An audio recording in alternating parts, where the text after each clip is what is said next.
औज़ुबिल्लाहि मिनश्शैतानिर्रजीम बिस्मिल्लाहिर्रहमानिर्रहीम। प्यारे बच्चों अस्सलामु अलैकुम। आज क्लास 4 आम बाब 14 नज़म सबक का अनवान हमारा वतन नज़म की मुकम्मल रीडिंग करने के बाद हुशात अल्फाज के मायने और इमला के अल्फाज की रीडिंग करने के बाद आज हम इस सबक यानी हमारा वतन नज़म का बुक वर्क हल करेंगे, यानी हम इसकी एक्सरसाइज हल करेंगे। तो मश्क सवाल नंबर 1 है, पाकिस्तान में पहने जाने वाले सूबाई लिबासों के नीचे उनके सूबों का नाम लिखिए। तो आप जैसे देख रही हैं कि फर्स्ट पे जो है वो सूबा बलूचिस्तान का लिबास पहने हुए हैं तस्वीर में।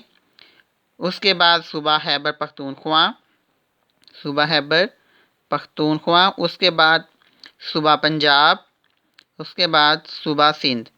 यानी आप देख रहे हैं कि सूबा सिंध में ये जो है सिंधी शाल ऊपर ली हुई है और सिंधी टोपी, और जो औरत ने भी, जो फीमेल ने भी जो ड्रेस पहना हुआ है वो भी सिंधी है। उसके बाद सूबा पंजाब में आप देख रहे हैं कि शलवार और कुर्ता है और ऊपर शलवार कमीज़ के ऊपर दुपट्टा है और यहाँ पर पग है। उसके बाद सूबा खैबर पख्तूनख्वा, यानी ऊपर पेशावरी टोपी पहनी हुई है उन्होंने और उसके अलावा वेस्ट कोट पहनी हुई है। बलूचिस्तान, यानी उन्होंने ऊपर बलोची पग जो है वो पहनी हुई है और इस तरह जो है ये बलोची ड्रेस है।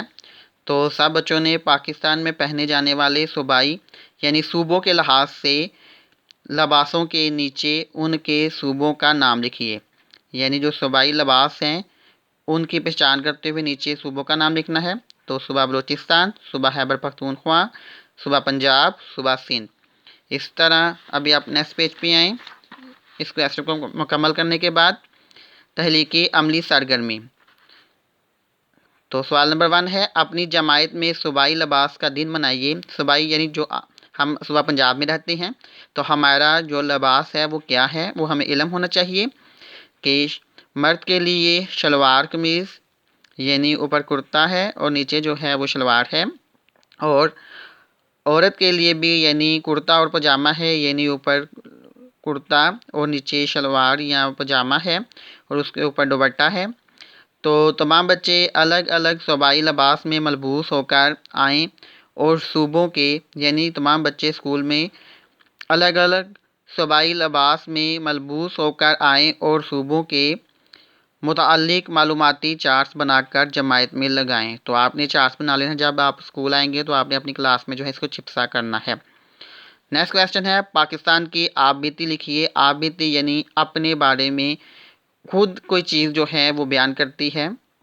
मसलन मेरा नाम पाकिस्तान है, यानी अगर मैं अपने बारे में आप बीती लिखूँगा तो जैसा कि मैं हसन हूँ तो मैंने अपने बारे में लिखना है कि मेरा नाम हसन है, ठीक है। मेरे वालिद साहब का नाम, यानी जैसे हम अपनी ज़ात पे वो मज़मून लिखते हैं ना उर्दू में, इसी तरह पाकिस्तान की आबिदी लिखनी है आपने। तो पाकिस्तान की आबिदी क्या है, मसलन मेरा नाम पाकिस्तान है। मैं 14 अगस्त 1947 को कायद-ए-आज़म और उनके साथियों की कोशिशों से आज़ाद हुआ। ये मैंने आपको जो है मेरा प्यारा वतन ऐसे भी करवाया था, आप वो भी लिख सकते हैं, लेकिन लिखना आपने इसी सूरत में है कि जिससे पाकिस्तान की आबिदी ज़ाहिर हो। तो ये दोनों क्वेश्चन आपने डू होमवर्क यानी होमवर्क की सूरत में हल करने हैं। उसके बाद हीरा अल्फाज और कवायद, ये ग्रामर वर्क है। दर्ज झैल अल्फाज को गौर से पढ़िए और सिर्फ उन अल्फाज पर नीले रंग से दायरा बनाइए जो बाकी अल्फाज से मुख्तलिफ हों। मसलन आलू, गोभी, केला, पालक। आलू, गोभी और पालक जो हैं ये सब्जियों के नाम हैं और केला जो है ये फल का नाम है। तो नीचे है गुलाब, सेब, गेंदा और चमेली। गुलाब, सेब, गेंदा और चमेली। गुलाब भी जो है वो फूल का नाम है और चमेली भी फूल का नाम है। इसके बाद सेब और क्या है, गेंदा। तो आपने जो है ये गेंदा के ऊपर जो है वो क्लिक करना है। उसके बाद डबल रोटी, अंडे, दूध, बिरयानी। तो डबल रोटी, अंडे, दूध जो हैं वो एक अलग ग़िज़ा है और बिरयानी जो है वो एक अलग ग़िज़ा है। तो आपने ये कुदरती है और ये जो है वो इंसान अपने हाथ से बनाता है। तो इसके ऊपर आपने जो है वो डिफ़िकल्ट वर्ड्स के ऊपर आपने सर्कल करना है, यानी दायरा करना है उसको। कलम, किताब, पंखा और बस्ता। यानी कलम, किताब, बस्ता वगैरह जो है वो एक अलग चीज़ है और पंखा जो है वो एक अलग जो है अल्फाज है तो आपने इसके ऊपर दायरा करना है, सर्कल करना है। छतरी, चमचा, रुकाबी, छड़ी। तो चमचा जो है वो इसमें डिफ़िकल्ट वर्ड्स है तो आपने इसको सर्कल करना है। इसके बाद तितर, जुगनू, बुलबुल, कोयल। तो आप देख रहे हैं कि ये परिंदे हैं, बर्ड्स हैं, तितर, बुलबुल और कोयल। और ये जो है ये जुगनू, यानी ये ऐसे मक्खी मच्छर वगैरह हैं, ये उस तरह का जानवर है। तो आपने जुगनू के ऊपर सर्कल करना है।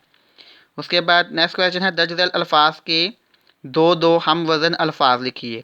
हम वज़न अल्फाज यानी जैसे सुहाना और बहाना। हम वज़न अल्फाज जैसे सीन के ऊपर भी पेश है, सीन पेश येसु, खेलिफान, नून अलिफ ना सुहाना और बहाना। बेहिबख, खेलिफा, नून अलिफ ना बहाना, यानी उसमें भी 4 1 2 3 4 5 हरूफ इस्तेमाल हुए हैं और इसमें भी 5 हरूफ इस्तेमाल हुए हैं। जैसे समा, जहाँ, महकता, लहकता, मंजर, कंकर, जंगल, मंगल, जान, पान। ठीक है, जान, पान। इस तरह ये हम वज़न अल्फाज यानी हम आवाज़ और हम वज़न अल्फाज लिखने हैं आपने। इसके बाद नेक्स्ट पेज पे आएँ।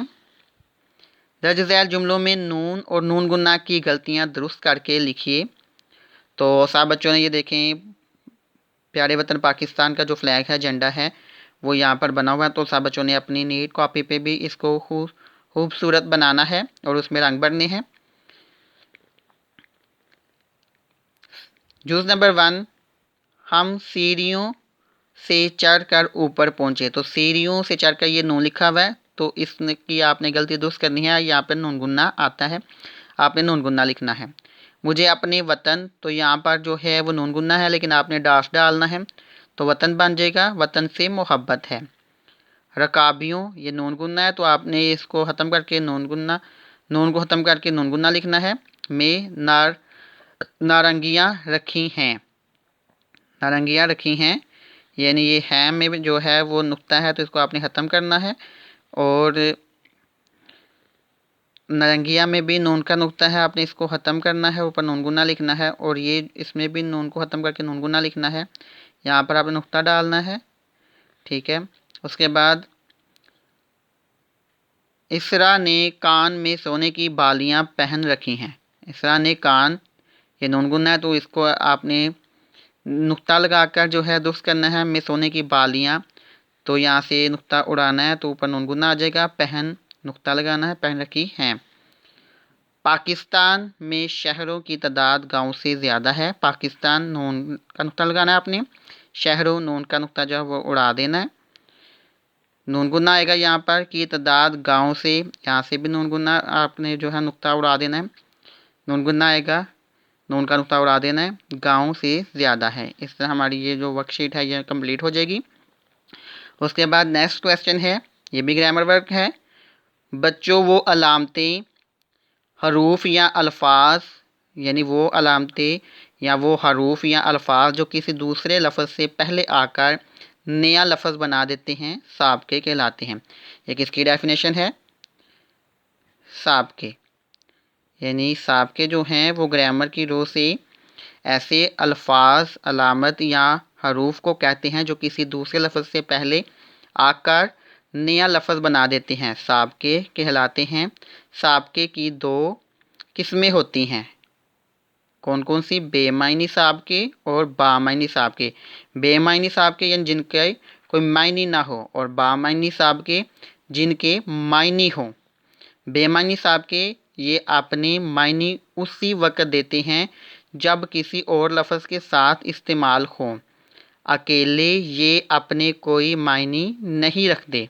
जैसे अज़बर नून आन के अलग कोई मायने नहीं, बल्कि ये दूसरे लफ्ज़ के साथ मिलकर मायने पैदा करता है। मसलन अनपढ़, यानी पर जो है वो लफ्ज़ है कि पर, कुछ भी पर, और लेकिन अन आ जाएगा तो अनपढ़, यानी अन लफ्ज़ जो है उसका कोई मायने नहीं, लेकिन जब अनपढ़ के पर के साथ मिल जाएगा तो वो क्या बन जाएगा? अनपढ़, यानी जो पढ़ा लिखा इंसान ना हो। और अलज़बन अन, देखा वगैरह। देखा एक लफ्ज़ है प्रॉपर जिसका मायने है, लेकिन अन आन जो है वो उसके साथ मिला दें तो अन का कोई मायने नहीं है, लेकिन जब उसको देखा के साथ मिला देंगे तो वो बन जाएगा अनदेखा। अनदेखा यानी बगैर देखे। तो बामायनी साहब के इन अल्फाज के अपने मुस्तकिल मायने भी होते हैं और ये साबकों के तौर पर भी इस्तेमाल होते हैं। मसलन खूबसूरत और खुश इखलाक वगैरह। यानी खूब का मानी भी है और सूरत का मायने भी है। सूरत यानी शक्ल चेहरा और खूब यानी बहुत ज़्यादा, खूबसूरत यानी बहुत ज़्यादा खूबसूरत। और खुश इखलाक वगैरह, खुश इखलाक, खुश का मानी भी यह बहुत ज़्यादा खुश, इखलाक का मानी इखलाक। जब बामायनी साबके की मदद से नए अल्फाज बनते हैं तो ये मुरक्कब अल्फाज भी कहलाते हैं, जिनके बारे में आप पहले पढ़ चुके हैं। क्वेश्चन है, नीचे दिए गए अल्फाज के साथ बामायनी साबका जीम अलिफ जा नून गुन्ना जा लगाकर मुरक्कब अल्फाज बनाइए।